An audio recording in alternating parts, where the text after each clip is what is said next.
क्या आप जानते हैं जब तक रसूल अल्लाह सल्लल्लाहु अलैहि वसल्लम मक्का में थे कभी भी किसी भी वाक़ये में यहूदियों का जिक्र नहीं हुआ। लेकिन आप सल्लल्लाहु अलैहि वसल्लम मदीना तशरीफ ले गए तो वहाँ पहले से ही बहुत सारे यहूदी आबाद थे। सवाल ये है कि मदीना में इतने सारे यहूदी आए कहाँ से, और आपकी मदीना तशरीफ आवरी से पहले इनका जिक्र क्यों नहीं मिलता। आप जानकर हैरान रह जाएंगे, यहूदियों को 1000 साल पहले ही मालूम था कि मदीना में कोई पैगंबर आने वाला है। आज से तकरीबन 70 साल पहले 3 अरबी चरवाहे फलस्तीन के पहाड़ों में घूम फिर रहे थे कि अचानक से उन्हें दूर एक पहाड़ में एक गार दिखाई देती है, और वो उस गार के अंदर पहुंचे तो उन्हें दो बंद बर्तन देखने को मिले। बर्तन खोलने पर उन्हें बर्तनों में पुराने जमाने के कुछ पेपर्स और स्क्रॉल्स मिले। चरवाहों ने इन पेपर्स को ज्यादा संजीदा नहीं लिया और बाजार में जाकर कम पैसों के ओझ बेच दिया। वहां से ये पेपर्स किसी तरह अमेरिकन साइंसदान के हाथ लगे, जिसको देखते ही पता चल गया कि यहूदियों की आसमानी किताब तौरात है।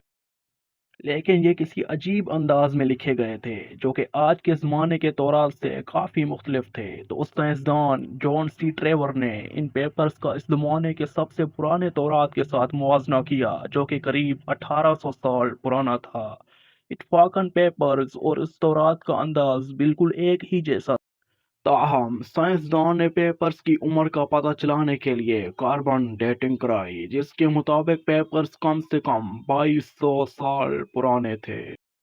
यानी कि फलस्तीन की पहाड़ियों से मिलने वाले ये तौराती पेपर्स हजरत ईसा अलैहिस्सलाम के आने से भी पहले के थे। ये मुकम्मल तौरात तो नहीं थे, लेकिन इनमें तौरात के काफी सारे हिस्से मौजूद जरूर थे, जिनकी शुरुआत में यहूदियों के एक पैगंबर आइसिया का जिक्र था। वो पैगंबर जिन पर मुसलमान और ईसाई दोनों यकीन रखते हैं। इन पेपर्स में पैगंबर आइसिया की कुछ पेशीन गोयां लिखी हुई थीं, जिनमें सबसे पहली पेशीन गोई ये थी कि बख्त नस्र बेबीलोन का बादशाह, जिसने हजारों साल पहले यहूदियों पर बिल्कुल हिटलर की तरह तबाही फेर दी थी। जिसके लिए पहली पेशीन गोई ये थी कि अभी तो बख्त नस्र हम पे बहुत जुल्म ढा रहा है, लेकिन एक पैगंबर आएगा जो बख्त नस्र को तबाह करके यहूदियों को उनके इलाके में वापस आबाद करेगा। ये पेशीन गोई उस तौरात से भी 300 साल पहले पूरी हो चुकी है, साइरस द ग्रेट की शक्ल में, जो ईरान का बहुत ताकतवर बादशाह था। इस तौरात की दूसरी पेशीन गोई की वजह से यहूदी मदीना में आबाद हैं, जो कि कुछ यूं है। देखो, मेरा गुलाम जिसे मैं कायम रखता हूँ, मैं अपनी रूह को उसमें डालूंगा और वो दुनिया में इंसाफ कायम करेगा। और जब तक वो जमीन पे इंसाफ कायम ना कर ले, वो पीछे नहीं हटेगा और ना उसे कोई कुचल सकेगा।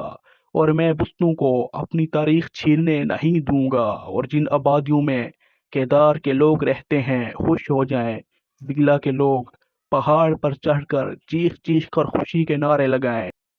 जैसा कि सबसे पहले केदार का जिक्र आया, केदार कौन है? दरअसल केदार इब्राहिम अलैहिस्सलाम के बेटे इस्माईल अलैहिस्सलाम के दूसरे बेटे का नाम है।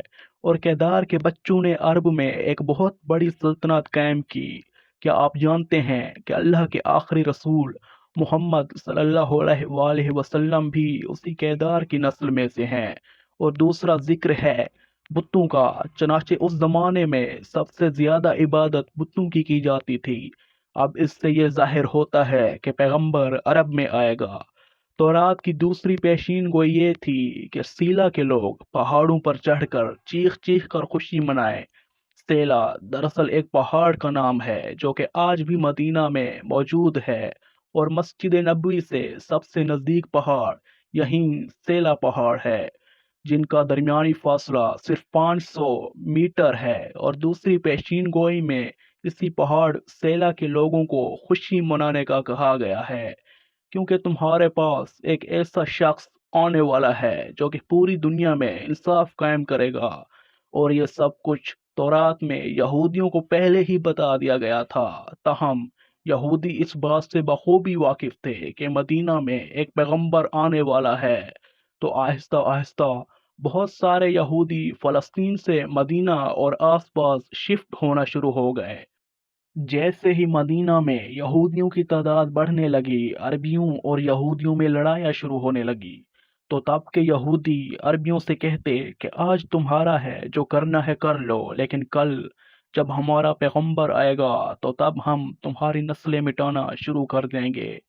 اس زمانے کے عربی ہمیشہ اس بات سے ڈرتے تھے کہ واقعی میں ان کا کوئی پیغمبر آ کر ہمیں ختم ہی نہ کر دے، اس لیے مدینہ والوں تک یہ بات نسل در نسل چلتی رہی، جس پر انہیں یقین ہو گیا تھا کہ بہت جلد ایک پیغمبر آنے والا ہے۔ ان سب کے درمیان اچانک ایک دن ایک آدمی مکہ سے مدینہ آیا جس کا نام تھا مصعب بن عمیر، اور انہوں نے مدینہ کے لوگوں کو اسلام کی دعوت دیتے ہوئے بتایا کہ مکہ میں ایک عربی پیغمبر آیا ہے، جس سے مدینہ والے حیران ہوئے کہ ایک عربی بولنے والا پیغمبر، جس سے یہودی ہمیں بار بار ڈرایا کرتے تھے۔ تو مدینہ والوں نے سب سے پہلے ہی اسلام قبول کر لیا۔ جب یہودیوں کو پتہ چلا کہ ہمارا پیغمبر تو عربیوں میں آ گیا ہے، تو انہوں نے ماننے سے صاف انکار کر دیا کہ یہ وہ پیغمبر ہے ہی نہیں۔ لیکن کچھ یہودیوں نے اسلام قبول کر لیا تھا اور اسلام کے لیے جان بھی قربان کر دی تھی۔